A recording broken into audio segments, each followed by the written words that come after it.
n'est pas une empreinte facile à trouver, ça.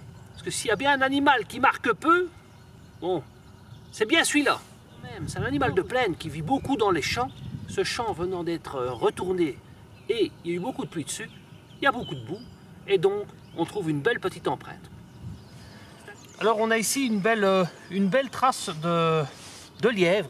C'est vraiment un animal qui va aimer ces grands champs, même si il ira souvent se mettre à l'abri dans le bois, ou en tout cas aller voir ce qu'il peut manger dans le bois.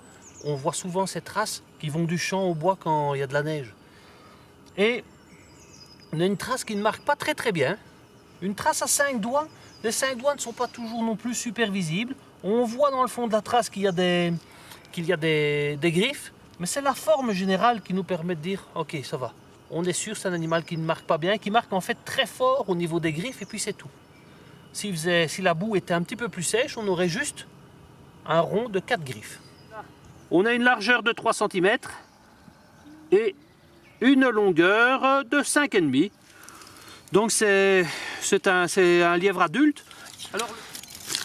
Alors le lièvre, quand il se déplace par bond et les 2 pattes avant vont venir se mettre l'une derrière l'autre et les 2 pattes arrière vont venir se mettre l'une à côté de l'autre à l'avant pour former comme ça un Y. Et on va avoir une succession de Y pour avoir toute une piste de lièvre si vous voulez.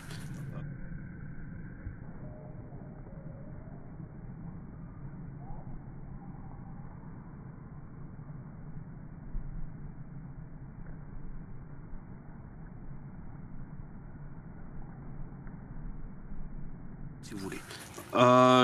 Seulement l'endroit ici, on n'est pas dans la neige, on a de la bonne boue, mais qui nous permet juste de voir 2 traces ici.